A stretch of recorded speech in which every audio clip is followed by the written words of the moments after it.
Hi friends, പുതിയൊരു വീഡിയോയിലേക്ക് സ്വാഗതം. ചെറിയൊരു ഇൻഫർമേഷൻ നിങ്ങളിലേക്ക് എത്തിക്കുന്നതിന് വേണ്ടിയിട്ടാണ് ഈ ഒരു വീഡിയോ ചെയ്യുന്നത്. പലരും അവരുടെ ആഡ്സെൻസ് അക്കൗണ്ട് ഓപ്പൺ ചെയ്യുമ്പോൾ പഴയ പോലെ ആഡ്സെൻസ് അക്കൗണ്ട് ഓപ്പൺ ആയിട്ട് വരുന്നില്ല, പകരം വേറെ എന്തൊക്കെയാണ് കാണിക്കുന്നത് എന്ന് പറഞ്ഞ് മെസ്സേജ് അയച്ചിട്ടുണ്ടായിരുന്നു.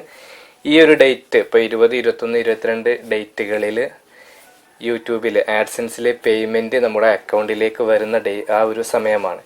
അപ്പോൾ ഒരുപാട് ആളുകൾ ഈ ഒരു ആഡ്സെൻസ് അക്കൗണ്ട് ഓപ്പൺ ചെയ്ത് നോക്കുന്ന ഒരു സമയമാണ്, നമ്മുടെ അക്കൗണ്ടിലേക്ക് പണം അയച്ചിട്ടുണ്ടോ എന്നുള്ളത് അറിയാൻ വേണ്ടിയിട്ട്. അപ്പോൾ അങ്ങനെ ഓപ്പൺ ചെയ്യുമ്പോൾ ഈ രീതിയിലാണ് അവരുടെ ആഡ്സെൻസ് അക്കൗണ്ട് ഓപ്പൺ ആയിട്ട് കാണുന്നത് എന്ന് പറഞ്ഞിട്ടുണ്ടായിരുന്നു. അപ്പോൾ ഇങ്ങനെ വന്നു കഴിഞ്ഞാൽ ഞങ്ങൾ എങ്ങനെയാണ് ഞങ്ങളുടെ ആഡ്സെൻസ് അക്കൗണ്ട് ഓപ്പൺ ചെയ്യേണ്ടത് എന്നുള്ളത് പലരും ചോദിച്ചിട്ടുണ്ടായിരുന്നു. അപ്പോൾ ജസ്റ്റ് നിങ്ങൾ ഗൂഗിൾ ആഡ്സെൻസ് അക്കൗണ്ട് ഓപ്പൺ ചെയ്യുമ്പോൾ ഈ രീതിയിൽ വന്നു കഴിഞ്ഞാൽ ജസ്റ്റ് ഒരു ആഡ്സെൻസിൻ്റെ ഒരു ഇൻട്രൊഡക്ഷൻ പേജ് മാത്രമാണത്. നിങ്ങൾക്ക് നിങ്ങളുടെ പഴയ ആഡ്സെൻസ് അക്കൗണ്ട് അവിടെ തന്നെ ഉണ്ട്. അപ്പോൾ നിങ്ങൾ ജസ്റ്റ് ഇതിൻ്റെ മുകളിൽ കാണുന്ന ലോഗിൻ സൈൻ അപ്പ് എന്നുള്ളത് കാണാം.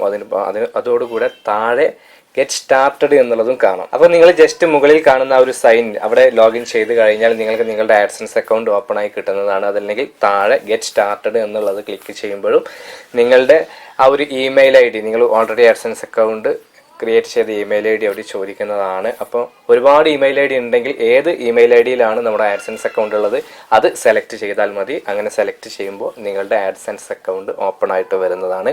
അല്ലാതെ വേറെ കുഴപ്പങ്ങളോ ബുദ്ധിമുട്ടുകളോ ഈ ഒരു പേജ് അല്ലെങ്കിൽ ഇങ്ങനെ കാണിച്ചത് കൊണ്ട് നിങ്ങളുടെ ആഡ്സെൻസ് അക്കൗണ്ടിന് ഇല്ല. നിങ്ങൾ ടെൻഷൻ ആവേണ്ട ഒരു കാര്യവുമില്ല. അപ്പോൾ ഈ ഒരു വീഡിയോ നിങ്ങൾക്ക് ഉപകാരപ്പെട്ടു എങ്കിൽ തീർച്ചയായിട്ടും നിങ്ങൾ ലൈക്ക് ചെയ്യുക. നിങ്ങളുടെ അഭിപ്രായങ്ങൾ നിർദ്ദേശങ്ങളൊക്കെ താഴെ കമൻറ്റ് ബോക്സിൽ രേഖപ്പെടുത്തുക. നിങ്ങൾ ആദ്യമായിട്ടാണ് ഈ ചാനൽ കാണുന്നതെങ്കിൽ ചാനൽ ഒന്ന് സബ്സ്ക്രൈബ് ചെയ്യുക, കൂടെ ബെൽ ബട്ടൺ കൂടി അമർത്തുക. അപ്പോൾ മറ്റൊരു യൂസ്ഫുൾ ആയിട്ടുള്ള യൂട്യൂബ് ടിപ്സുമായിട്ട് നമുക്ക് വീണ്ടും കാണാം. അതുവരെ ബൈ.